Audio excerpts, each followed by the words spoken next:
we've been given another project we didn't ask for, another podcast no one wants, especially not, let alone, from the Meg. And on top of it, the Meg has been accused of stealing someone else's idea again. What are the odds? You cannot have this high percentage of your projects, your ideas, your pictures and outfits. Like, you can't have this high percentage lifted from other people without doing it on purpose. That would just be completely unreasonable and irrational of us to assume at this point that this is still all a coinky dink.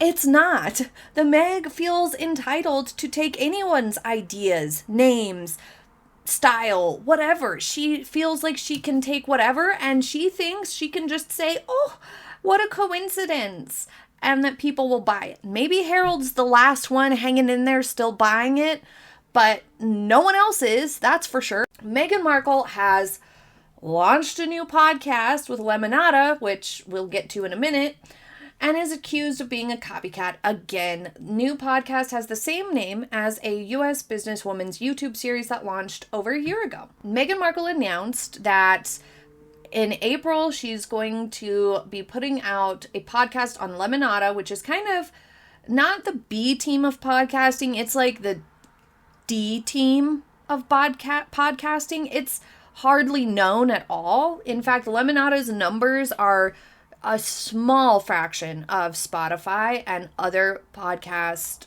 platforms.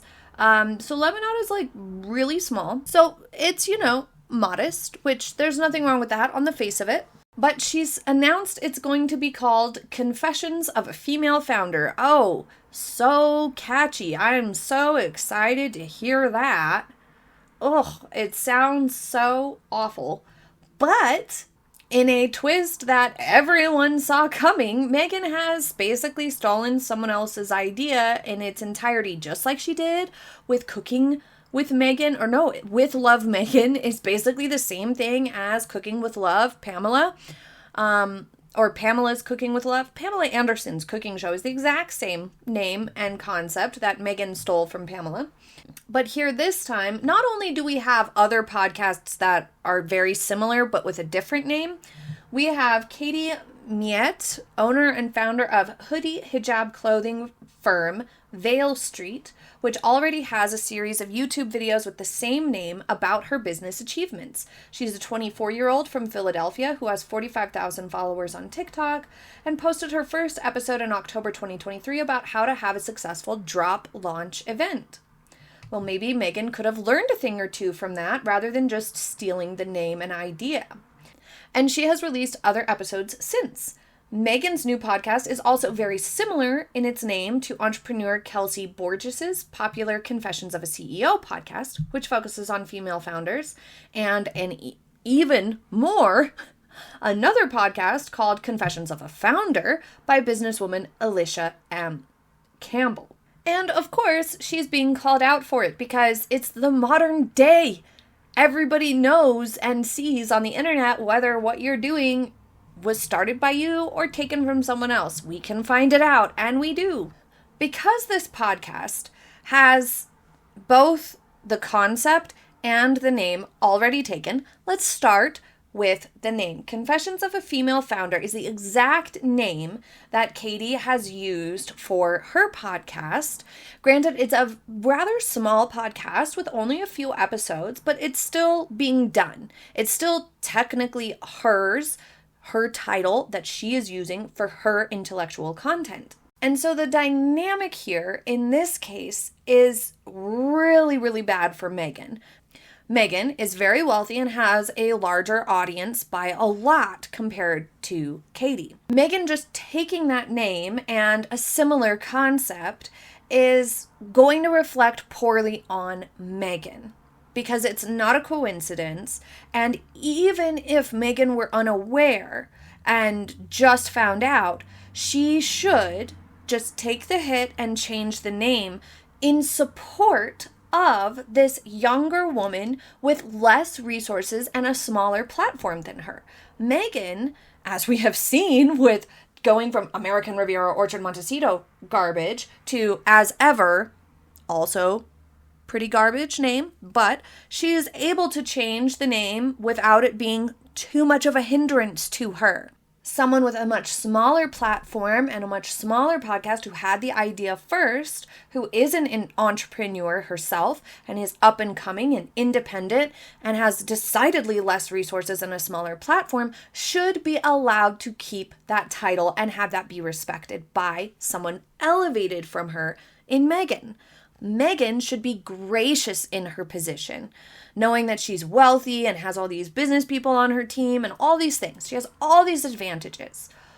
She should be being gracious and walk it back, change the name, something. Come out with a message of support for her. She should, at the very least, reach out to Katie and talk it out and make some sort of an announcement and show support for Katie's podcast, or just change the name.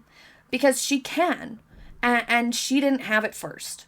To not acknowledge Katie, to not change the name, and to not work it out with this other female entrepreneur herself shows a sort of petty, weird, controlling or entitled vibe. It shows Meghan to be very entitled, that she can just take this and it doesn't really matter if there's some other small female founder out there who had the name first. Doesn't matter to the Meg. This is even more a problem because Meghan is literally doing the podcast and her general themes are of uplifting other women and women's empowerment. She says she champions women's empowerment and supports female founders and supports female businesses and all these things.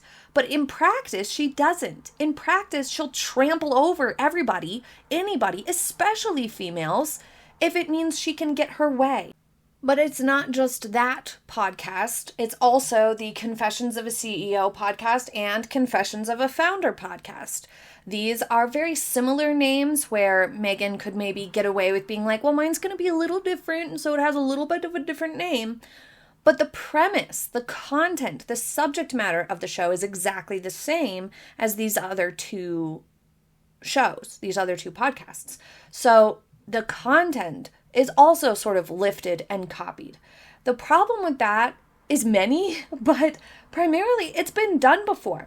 It's been done twice with pretty well-known podcasts, 3 times if you count Katie's podcast, which is to a smaller audience. It has lower views. At least it did up until this storm happened. Now I'm sure she's being uplifted by it to some extent, which is good, but certainly not being uplifted by the Meg. The Meg hasn't come out to say anything, which is really kind of coming across as cold. But these 2 other Confessions of CEO and Founder podcasts are covering the exact same topic and are much more successful. They have reached a really wide audience and are delivering real and valuable content and information because they're speaking from experience and interviewing people with experience in this arena and have been for years. So the real question is, what is the Meg going to deliver here that is going to be new and different and of value? And how is she going to set herself apart? With any business venture, with any sort of content creation or products, you do have to figure out how is yours going to be different from everybody else's. Where we're oversaturated with these things as it is, if somebody's looking for a podcast like this, what's going to make them choose yours over someone else's, and what's going to make them stay with yours instead of someone else's? Well, it's going to come down to substance, charisma, and a pleasurable experience overall. It's going to need something unique about it besides it being the Meg, because as we've seen, the Meg herself cannot carry a project on her own due to the fact that she is lacking in charisma, knowledge, sense of humor, personality, things like that. So all of the projects that try to rely just on the Meg fail really hard. By the Meg making her specifically female founder, we find another problem. Meghan has limited her audience here in a rather extreme manner.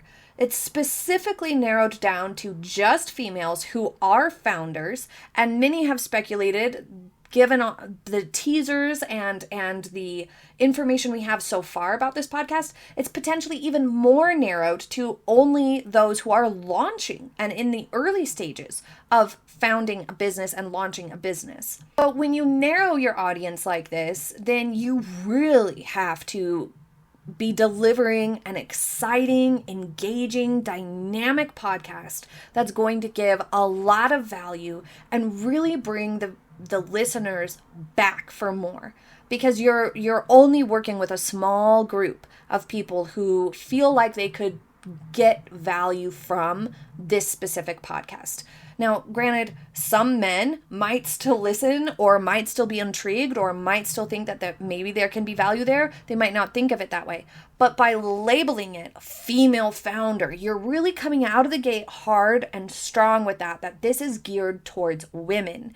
And so you will inevitably find some people feel excluded from that to an extent, or would just rather find a business podcast that's not geared towards any gender specifically, just a general podcasting. Why does it have to be a guy-girl thing? Some people won't mind it, some people might be a little turned off from it. When you're dealing with a sea of podcasts, when you're talking about business, it's not so much something that really has a big impact on guy-girl stuff. Like if you're talking about athletic stuff, workout stuff, health stuff, maybe even to an extent self-care, fashion, and clothing.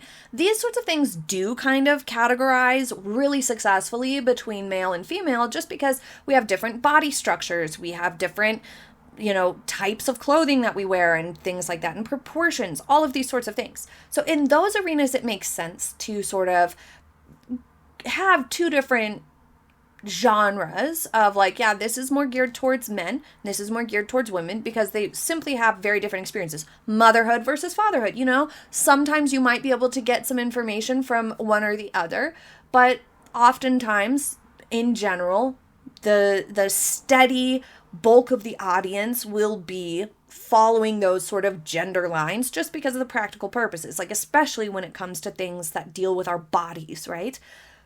But business, that's cerebral. That's nothing to do with male, female. The experience may have some nuanced differences, of course, duh. But now, this time of days, in the modern era, we have a lot of female businesswomen. And so it feels a lot less practical and a lot less reasonable to separate from genders, because the basics of business are still at the end of the day the same, whether you're a male or a female, in terms of delivering a product and being a skilled business person. It takes the same sorts of approaches.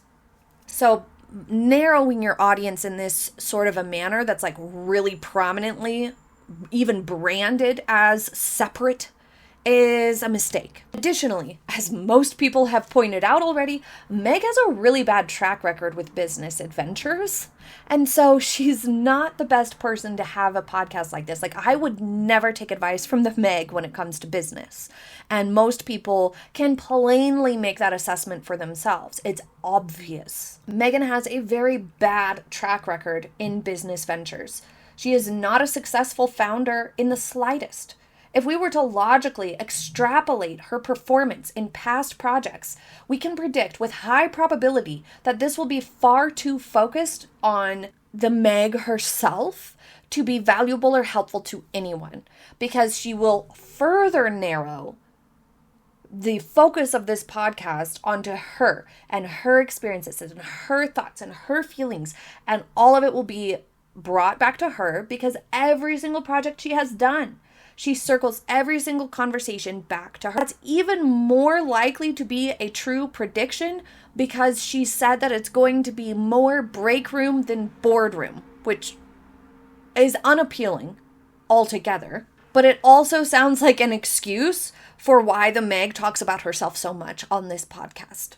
As we've mentioned previously with certain other projects the Meg has done, copying other ideas that are already out there, well-established and successful, that have been delivering value and creating a community, is not only taking those ideas which is poor etiquette, frowned upon in general, and also sending the message to people that you can't come up with your own stuff. So you're outing yourself as lacking creativity and lacking basic social etiquette to not just take credit for something somebody else came up with or steal someone else's ideas. But she's also placing herself in direct competition for the audience of those established podcasts and channels, which won't work well for her because she's unpopular and she's incapable of delivering value and she's unlikable. She's a poor conversationalist. She has a bad track record in business. All of these things are adding up against her. So her product is not only going to be less appealing, but it's going to be far less engaging and entertaining. So why would that audience, who are already listening to Confessions of a CEO, Confessions of a Founder, Confessions of a Female Founder 1.0, why would any of the audience of those podcasts divert and detract to the Meg's podcast? They won't. So placing yourself in competition to a strong and successful group of podcasts that are kind of dominating this subgenre is also a big mistake. And then their launch announcements, back to the more break room, less boardroom comment, it doesn't actually suit the intention of the podcast either, which is to discuss founding a business as a female. Quite frankly, saying that this is going to be more break room sounds like it's going to be a lot more small talk, a lot more nonsense, a lot less strategy and value. What you want is a coach, a boardroom sort of environment where you're going to be getting that feedback and the brass tacks of building a business and founding something and the juggling all of that yourself. You don't want the break room. That's not where the value is for these people. Nobody wants to spend their time, especially entrepreneurs. If you are a founder, if you are a female founder with children and a family and a household to run, the last thing you want to do is sit around listening to a podcast that's not giving you value quickly. If you are a business person and you're going to invest time listening to something or watching something, it needs to be giving you the value, giving you the information quickly, to the point. Teach me something within the first 5 minutes and I will stay and listen to learn more. But if you waste my time in the first 5 minutes talking about someone or listening to someone ramble on and on who is completely irrelevant to the majority of female founders, because remember, Meghan Markle has a massive amount of disposable income and has a big platform and audience only because she married Prince Harry. So because of her husband, she is able to have this opportunity and able to spend her time working on founding a business from a position that is very easy, and she can hire people to help with all the frivolous tasks that are required. Nobody else has that. In terms of this audience pool, 0.01% of potential listeners of the population at large have this similar sort of opportunities and dynamic that Meghan does. 0.01% of people who might listen to this podcast have a similar situation to Meghan. So that means 99.99% of potential listeners don't have the time to listen to her podcast, don't have the time to listen to her ramble on about nonsense or personal anecdotes or her personal experience. They need to be hearing from experts and getting that value immediately. And I have no hope for Meghan being able to achieve that. I understand also that for quite some time, it was sort of new or even appealing to be super niche like this, of like, well, we're going to talk about this for women's perspective or women's experience within this business realm or whatever it may be. And it does work for a lot of platforms. Like on YouTube, for example, having a niche is essential so that the algorithm understands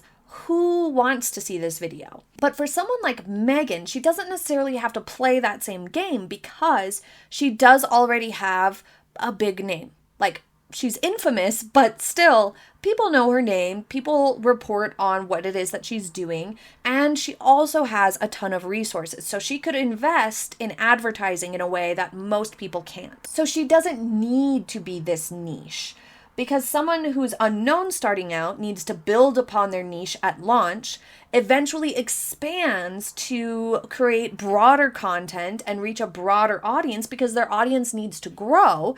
You see people start really niche and then branch out. Meghan doesn't need to do that. Meghan already has a big audience at her fingertips just on the basis of being in the news cycle begrudgingly to everyone.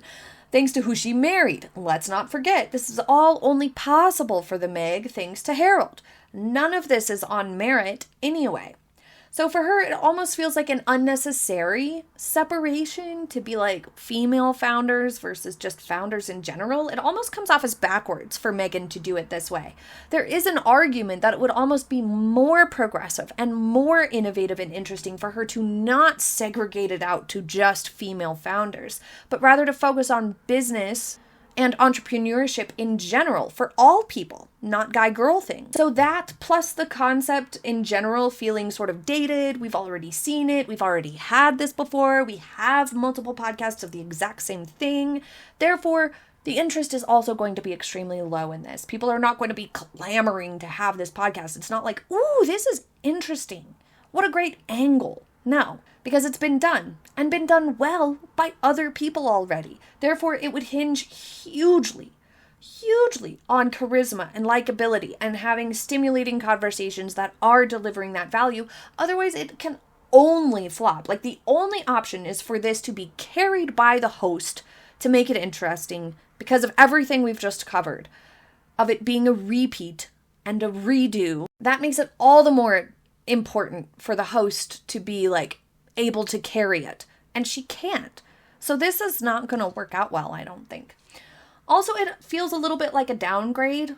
Her archetypes thingy didn't work out well at all, and Spotify hated working with Meghan. So not only did archetypes fail and flop, but the entire business relationship imploded. This Lemonada platform is a little bit more of an independent vibe, but it's also just, being honest here, it's a smaller platform to be working on. And the podcast itself, sort of because of this, feels like it's resorting to anything. You know what I mean? Like, it feels a little bit like it's coming out of a place of desperation. Because she wasn't only unsuccessful in her more mainstream options, she was rejected by the audiences and the platform itself. Like, she was rejected harshly by Spotify and the audience of archetypes. So it has a lot of people wondering if Lemonada came to her with this idea and said, hey, why don't you do this for us? Meghan could save this from a PR perspective if she sorted out the name thing somehow, made some sort of effort to acknowledge the people who are already doing this exact podcast, like that would be a good start. But also, if she recontextualized her approach to practicing what she preaches with the grassroots, female-founded women's empowerment and entrepreneurs and independent stuff that she always talks on and on about, she would be able to make this look a little bit better, because it does look kind of sad and desperate and boring and old and overdone and unwanted and uninteresting. But if she came out and said, this is me, in the context of lifting up female entrepreneurs to inspire others, share business literacy, and highlight independent female-founded businesses that are changing their industry or up and coming and promising specifically, because that is what I value and what I support. And this is a value that she believes in supporting: female businesses, entrepreneurs, women's empowerment. And because of that, I am going to be moving to this smaller platform that is, I believe it's run by females, and I'm going to focus on female businesses and stuff like that, and like really leaned into it as like, this is part of what I believe is important work, and that's why I'm doing this, and this is the angle that we're taking. It would, granted, take a lot more legwork to find and vet guests, to find female founders and female entrepreneurs and businesses that are tied to women's empowerment in some way, shape, or form.